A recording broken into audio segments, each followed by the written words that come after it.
A stone room, Alexandria. The air smells of cedar oil and something sweeter, something final. A woman sits upright on a golden throne, robes white as milk, eyes perfectly lined in black. She does not tremble. She does not weep. She lifts her arm and lets the darkness come. That was the 30th day of August, 30 BC. That was the last breath of ancient Egypt. Now, let us go back to the beginning. She was born into blood. Cleopatra VII inherited a kingdom already crumbling, a dynasty of Greek rulers who had forgotten how to speak to their own people. She did not forget. She learned Egyptian, then 8 more languages after that. 9 tongues in a single mind, a weapon sharper than any blade Rome ever forged.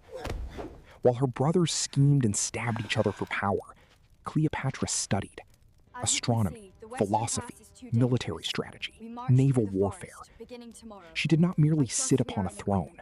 She built one, word by word, alliance by alliance, in a world designed entirely to destroy women like her. Then Julius Caesar arrived in Egypt.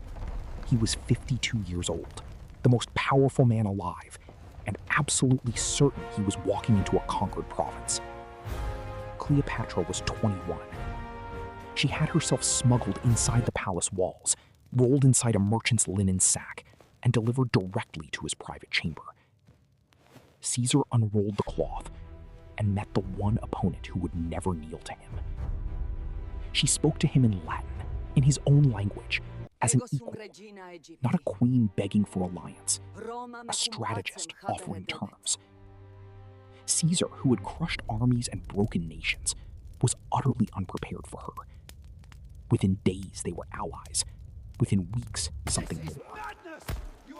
She bore him a son, Caesarion, the living proof that Egypt and Rome were bound together by blood. Rome whispered. Rome grew uneasy, and Cleopatra watched them worry and smiled.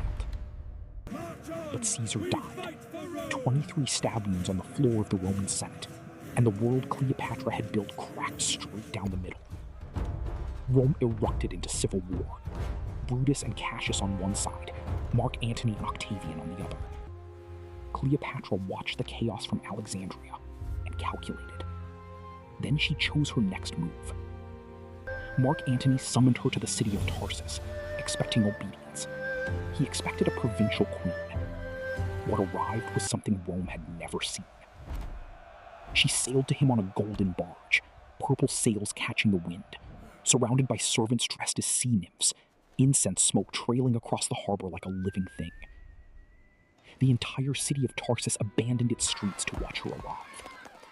Mark Antony sat alone in his forum, waiting for a crowd that never came. She had stolen his audience without lifting a finger. He went to her, not the other way. That moment told you everything you needed to know about Cleopatra. This was not romance. This was politics wearing the mask of desire. Antony was her shield against Octavian, her military muscle, her Roman legitimacy. And she was his treasury, his grain, his fleet, his Eastern Empire. Together they were not lovers playing at power. They were a superpower, split across 2 continents, and Rome knew it. Octavian, cold, precise, patient as a glacier, began his campaign not with swords, but with words. He declared Antony a traitor. He waved Antony's will before the Roman Senate, claiming Antony had promised Rome's territories to an Egyptian queen. The Senate exploded in outrage. Rome declared war, not on Antony, on Cleopatra. That distinction mattered. Octavian understood propaganda like a surgeon understands bone. Make her the villain. Make this a defense of Rome against a foreign witch who had enchanted one of their own. The battle that decided everything came at sea, near a Greek cape called Actium, in the year 31 BC. Antony's fleet was massive. His forces outnumbered Octavian's in ships and soldiers. On paper, he should have won. He did not win. The battle dissolved into confusion, smoke, broken formations. Cleopatra's fleet, watching from the rear, made the decision that history has argued over for 2,000 years. She sailed south, back to Egypt. Antony followed her. Whether this was strategic retreat or catastrophic abandonment, no one alive today can say with certainty. What we know is the result. Octavian's forces swept across Greece. Antony's remaining armies collapsed and defected. Within months, Octavian was marching on Alexandria itself. Antony received false news that Cleopatra was already dead. He fell on his own sword. He did not die immediately. He lay wounded, bleeding, asking to be brought to her. She pulled him up through a window of her mausoleum with her own hands, her white robes soaked red, weeping, perhaps for the first time. He died in her arms. She had no more shields left. Octavian arrived at Alexandria's gates and sent her messages, polite messages, promising mercy and honor. Cleopatra had watched Caesar die. She was not naive. She knew exactly what Roman mercy looked like. It looked like chains. It looked like a cage on wheels rolled through the streets of Rome while crowds threw garbage and screamed. It looked like kneeling before Octavian's throne in front of every dignitary in the empire, the conquered queen displayed as a trophy, the proof that Rome had swallowed the last great kingdom of the ancient world. She would not kneel. She was 39 years old. She had ruled for 22 years. She had faced down Caesar, seduced Antony, governed millions, commanded fleets, negotiated treaties in 9 languages, and outlasted every man who tried to use or destroy her. She would not be a prop in Octavian's parade. On the 12th of August, 30 BC, she dressed in her finest robes. She ate a last meal. She wrote a letter, some sources say to Octavian himself, requesting burial beside Antony. What did the Then the inscription room say grew here? quiet. It appears to be What a happened date, next has been but it debated for makes 2 no sense. millennia. The classical sources say an asp, an Egyptian cobra, sacred symbol of the pharaohs, the very serpent on her crown, was brought to her in a basket of figs.